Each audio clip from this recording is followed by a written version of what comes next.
Kim here, and welcome to FabFit TV. I help women to have the courage to break free of the diet mindset so they can live a life of balance, peace, and harmony when it comes to diet and exercise. So here we are. It is a glorious day here in Boston, and I was just talking to the producer, and I'm just literally like my world just shifts when the weather improves. So I've just been like on a high because we've just had great sunny warm weather, and I pretty much skip and frolic from every place I go. So with that said, here we are. We got 3 weeks to Memorial Day, and it's the unofficial start of summer. Most from Memorial Day until true summer, which is June 21st. The kids are getting out of school, people are graduating, and if the weather's getting nicer, we're spending more time outside, the days are getting longer. And some of us start to pull out those spring, summer clothes, and we're like, ugh, this used to fit like a glove, this used to look great, or you're thinking about your summer vacation and you're like, strolling down the beach, how am I going to strategically cover up my stuff? And so what I want is for you not to have those years, that you stop pressing that reboot button on those years where you're not always wondering, is this the year I'm going to get fit again? And then, by the time the leaves fall off the trees, you're like, oh, I'll just wait till next summer, or I'll wait till the holidays, or I'll wait. So what's frustrating to me is that we all want what we want right now, right? No one wants to say, oh, give it to me in 6 months, 6 days. We want it, give it to me in 2 days. And if I can't have it in 2 days, I don't want it. So, are you willing to wait to get what you want? Are you willing to take the actions to get what you want? Are you willing to take the steps to get what you want? Because I'm going to give you 10 steps. Now, is it an exact blueprint? No. What it is the biggest way for you to shift your body, to shift your weight loss, to shift your eating, to shift your health, is shift up here. You got to shift that mindset because, I think it's Henry Ford. Yeah, Henry Ford says, if you think you can, you can. If you think you can't, you can't. So if you fall into the camp of been there, done that, got the multiple t-shirts, got the multiple shaker bottles for going through whatever program, diet, workout that you've gone through, gym, and you're not ready to press the reboot button, you're going to have to make a mindset shift because it's possible. I totally believe that anything is possible. And so here is where the shift has to come through with your mindset. So I'm going to give you 10 ways to help, guide you through the mindset shift. So step 1 is decide. Put a stake in the ground. Decide what it is that you want. Because I have clients who come to me and I say, my first question is, all right, what do you want? What are you looking to do? And how can I support you? And some people are like, well, I don't know, blah, blah. And I was like, you do know, because you and I wouldn't be having a conversation. You wouldn't have raised your hand. So you want something, but you're afraid to think bigger. You're afraid to actually go for it. You're afraid that it might not be possible for you. You're afraid that it's happened. You've tried before and you might have failed. You've tried before and you had success. Or you tried before, you had great success, but that success didn't last, right? So you're just like, how do I just kind of give you a little taste so that I don't get disappointed? And who wants to be disappointed? Disappointment sucks, right? It completely sucks. So what you need to do is decide where you are and where you want to go. It's like if you get into a car, you got to push and you're using a GPS. You got to punch the GPS where you want to go, because the GPS isn't going to be able to say, I'm going to read your mind, I'm just going to take you where you want to go. So you just stick with me. And, a mentor of mine recommended, sometimes I get stuck on like what I want, and sometimes I don't dream as big as it was possible for me. So a mentor of mine, said the best place to start. I'm a journaler, and I think if you've watched the show for multiple times, that's my thing. I jam. I do it twice a day. And so one of the things he said is just sit down, clear your mind, and just have free thought, and just sit down and write down 30 things that you would want to do. And it could be you want to ride a pony to you want to join a circus. Just like, don't make any judgments. Just say, here are 30 things that I want to do, and just write it down, right? And sometimes you'll be surprised at some of the stuff that comes out of you. Then write down 30 things you want to have. And it could be, I want to have a Ferrari. Could be, I want to have a pony. Could be, I want to have a penthouse, on Central Park Avenue in New York City. Whatever it is. Write down whatever it is. Then write down 30 things you want to do before you die, right? I love to travel, so for me it would be like, where can't I go? What can't I see or do? How many beaches can I walk on? So, think about that. What are some of the things that you can, what do you want to do, what do you want to have, and what do you want to see before you die, right? And then this can be used as a guide, as you look through this list. It's 60 things you've written down. And so when you look at this list of 60 things, you might be like, hey, something might bubble up. Something might be like, yeah, that's what I want. I want that. And then you can say, all right, that's where I'm plotting my course right now. And that's what I want to do, and that's where I want to go to. And a lot of times, people will say, well, Kim, you really only work with people around health and fitness. Well, let's be honest. Your health encompasses your life, right? Because with good health, you have good relationships. If you feel good about yourself, if you're healthy, you feel good about yourself. When you feel good about yourself, you have great relationships. When you feel good about yourself, you do well at your job. When you feel good about yourself, you want to do new things. You want to travel. You want to be vibrant, But when you don't feel well about yourself, if you feel tired, you feel sluggish, you're just like crawl home and you don't want to leave the house. And don't tell me, oh, I'm an introvert. Even introverts, every once in a while, want to leave the home. But, if you're not up to it, if you're not feeling well, you're never going to want to leave the house, right? So this guide, these 60 things that I've written down, it's what I use as my guide. It's going to help me kind of steer my bus when I'm like, I don't know what I want. So write them down, pick 3, and share them with someone. Let someone else into your world. Let someone else know what you're thinking. The second thing is, what's your why? And so I ask this question regularly because it is your why that is going to be your beacon. It's your why that, for me, it's 5:30 in the morning, the alarm's going off, and I gotta get out and go to the gym, and it's my why that I lay in bed and I'm like, I think of my why, and I say laying in bed here isn't going to get me there. And I get my booty out of bed. Lately, I've read the Mel Robbins book, The 5-Second Rule, and it's a TED Talk, so you can Google that. But I'll also put it I'll put it in the show notes. But the Mel Robbins TED Talk talks about 5, 4, 3, 2, 1. So basically, if I'm laying in bed and I don't want to get out of bed to go to the gym, I lay there and I count down like NASA does the rocket countdown, and they start at 10. Well, she cut out the first 5 numbers, and she just says 5, 4, 3, 2, 1. And as soon as I hit 1, I get up and I'm off and I'm out of bed. And so she has applied that to other things in her life. You say, whatever it is that you don't want to do, you say 5, 4, 3, 2, 1, and you're out of bed. Or you're making that phone call, or you're driving to wherever you don't want to, whatever it is that you don't want to do, this is your way of kind of like giving you that push out the door.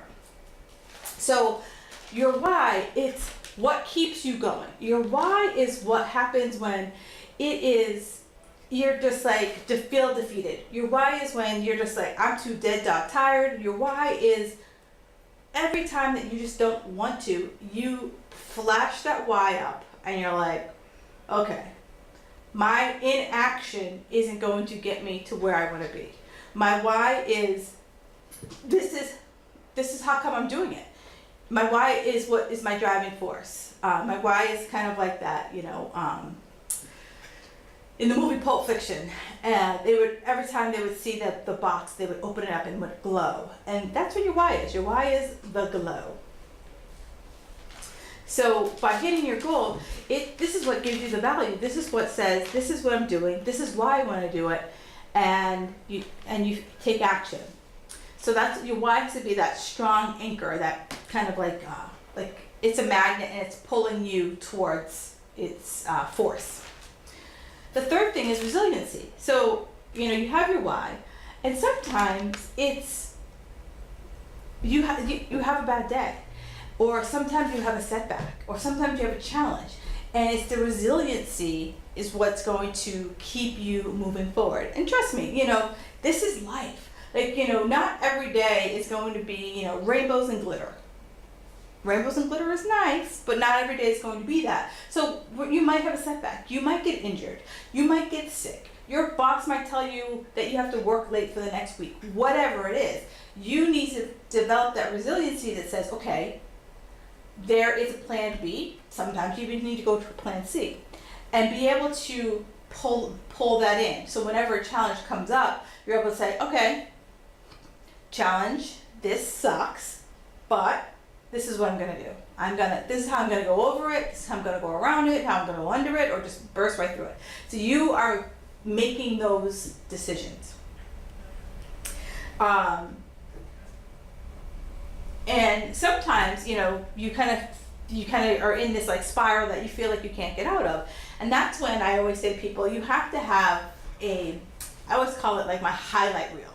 So a lot of times I have a YouTube playlist, and on it there's just a bunch of motivational videos. And so whenever I'm having that okay, this stinks, I play a few, and it helps to zap me out of that spiral. I have a bunch of quotes that I look at to get me out of that spiral. I have friends that I can call. So it's like, what is that resiliency toolkit that you can open up when you have those should I be doing this kind of moments? I call it when you're shooting on yourself. What you can do, journaling, self-care, even it's hey, today's the day I'm punching out and I'm getting a massage. I'm punching out and I'm getting a facial, whatever, or I'm just gonna sit here, get a big cup of coffee and journal my face off. And sometimes it's just finding the humor in the situation. I like to find the humor in the situation and just be look up to the sky and just be thank you, karma. The fourth thing is look for who's done it before you, right? Because I can't remember who said this, but someone other than me said this: success leaves clues. So if you find anybody who has what you want, figure out what they did. How did they get to have what they want? And do it. Because clearly, you shouldn't be struggling. So if someone has weight loss success, someone has business success, someone has relationship success, whatever it is, ask them, get a tip. What did you do? Hire them so that you don't have to be over here slogging and sloughing away. You are just being able to, laser through and take the actions that need to happen to get what you want. So it's when you see that, you're what are their habits? Become the investigative reporter, if you will. What are their habits? Who do they hang out with? Where do they hang? What do they believe about themselves? Do they have, certain practices that they do? What could you be doing differently? Because we all know we have some habits that we need to say goodbye to because they're not serving our greater good. And maybe you kind of model the behavior of these people who have what you want. And the fifth thing is control. I am a recovering control freak. So if you know of any support groups, I should be going. And in my recovery, I've had to give up control. I've had to surrender that not everything is controllable, right? And so many times our lack of control keeps us from taking action because we're going kind of into uncharted territory. We're going into the unknown, and that's scary for a lot of people. And you want to be able to know, if I go into this dark room, what is exactly going to happen? Is someone going to jump out at me with a mask on? Am I going to trip? Am I going to fall? And just realize that stuff happens. And when stuff happens, it's not good, bad, or indifferent. It's our response to it. And sometimes our own stories, our own habits, our own need to be right, keep us stuck. And so there is a equation that says, our events, your response, and your outcome. There's always going to be an event, and we can't control that event. Right now the sky is blue, but it could start pouring rain right now, and I don't have an umbrella, and I could be pissed off about that. Right now, someone literally, like, I'm here live on TV, someone opened the door and walked in. I could choose to have been like, you suck, why are you in here? Or I just kind of gave them a look like, dude, what's up? So you decide what your response is, and whatever that response is changes your outcome. So if I'm always looking for the possibilities of life, I'm gonna have pretty good outcomes most of the time. But if I'm always looking for the rainy cloud, the Eeyore, if you will, from Winnie the Pooh. If I'm always looking for the bad, guess what? I'm always going to find the bad, because your thoughts become things. So when events happen, I decide what my response is. I decide, and that response changes what my outcome is. And if I want good outcomes, I'm going to make sure that I change my responses. Yeah, do I get pissed off and mad? Absolutely. But it's not at everything. I'm not always looking for a reason to be mad. I'm not always looking for a reason to be pissed off. I'm not always looking for a reason for life to always, be woe is me. I'm looking for ways to, how do I make the best of any situation? And that's how I was able to climb out of my control freak situation, because I can't control anyone but me. I can't control people in my life. I can't control situations in my life. And as soon as I started to surrender and let go of that, my life became a little bit better. So if you have the courage to change, you also have the courage to change your outcome. This is my favorite one. Run your own race. If I'm going to be a little sassy, I'm going to tell you, eyes on your own paper. And I know this one is a little bit challenging, especially in this world of social media, because I can just go on Facebook or Instagram or whatever platform, and I could see someone and I'm like, why does her butt look like that? What's she doing that I'm not doing? Why does her shoulders look like that? How come she has, how come her kids are perfect? How come her husband's perfect? How come they're going on these amazing vacations? And it's really easy for me to just take all of that and just start to feel crappy about myself. Where, I always say, everyone's always perfect on Instagram. Everyone's always perfect on Facebook. No one posts a picture, or it's the rare bird that posts a picture of their child laid out on the supermarket floor having a tantrum. It's the rare person who posts a picture of, them and their spouse having a knockdown, drag out fight about money. No one rarely posts, about how they can't fit into their pants. We only see the beautiful side. We see, the sculpted, the perfect selfie that took 40 shots to get that perfect selfie. So take a step back and just realize that you're seeing like a thin slice of someone's life, right? The good stuff. Because we all want that Pollyanna story. We don't want to show you the bad. We don't show you that my life is horrible, and behind this backdrop is my dirty kitchen. Behind this backdrop is my dirty bathroom. We don't want to see that. So run your own race. Focus on you. The only person that you need to be better than, the only person that you need to prove anything to, is the person you were yesterday. And then the person who you were the day before, and the person you were, that's it. Every single day, it is modest improvement. And every single day, if I, and I think I've said this before on this show, but every night when I'm brushing my teeth, I always ask myself the question, did I do everything I could do today? Now, the question isn't an invitation to beat the snot out of myself.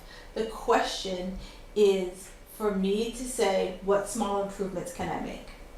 Or some days I'm like, damn girl, you knocked it out of the park today, right? But it's an honest assessment of how did my day go, helping me to run my own race. Patience. I have patience of a gnat, so I totally get it.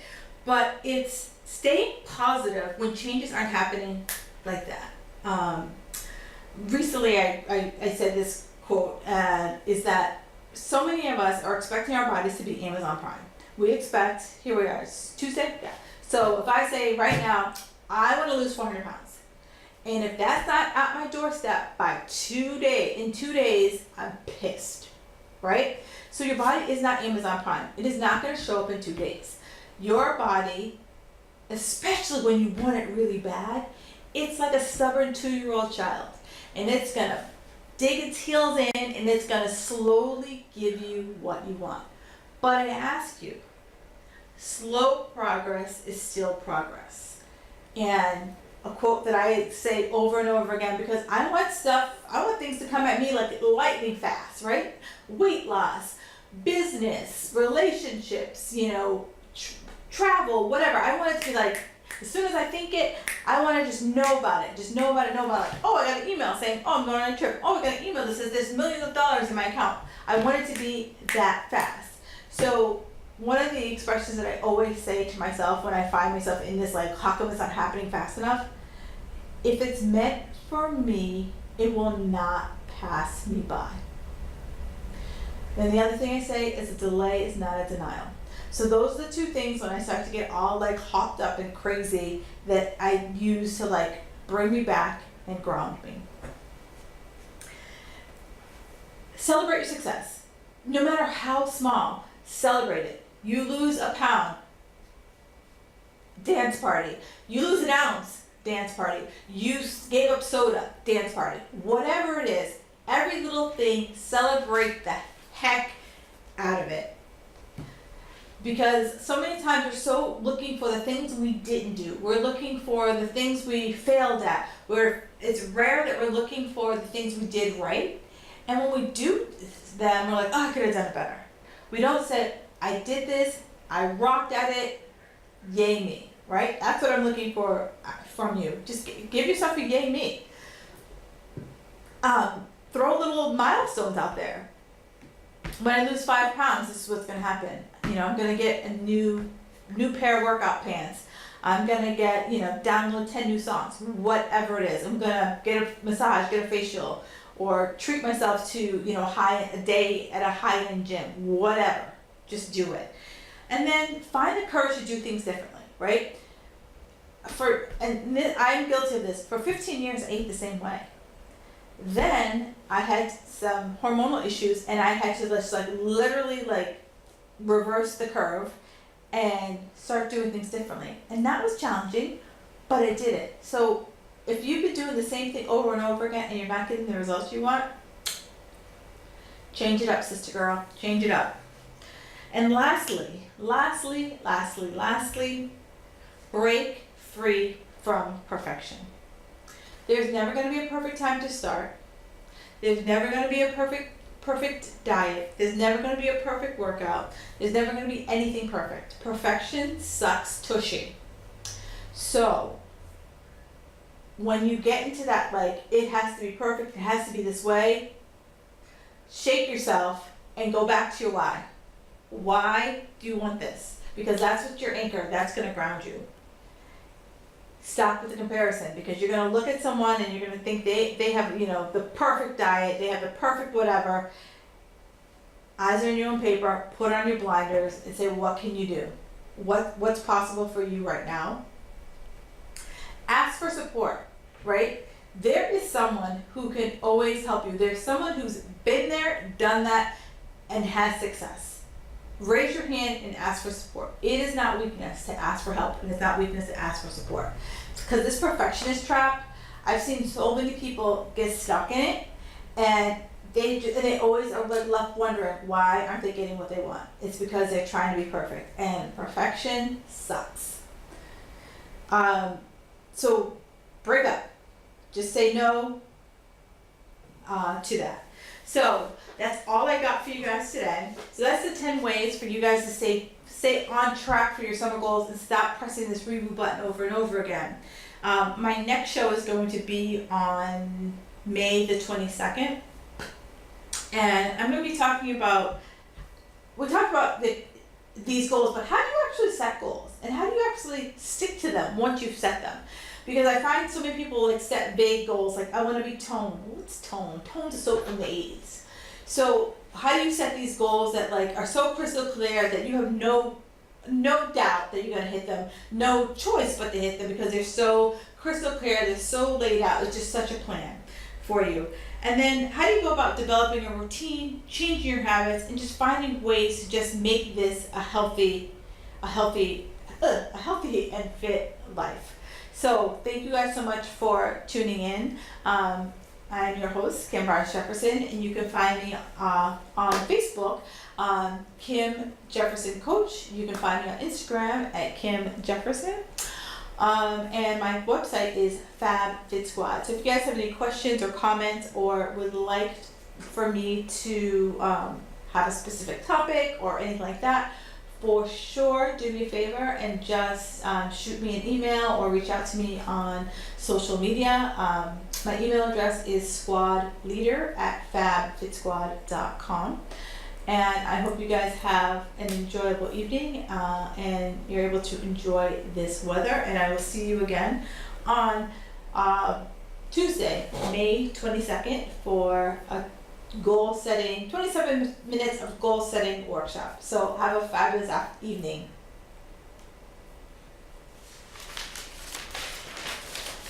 Well, I'm Judy Warren, and I'm 75. I was born in 1941, 2 months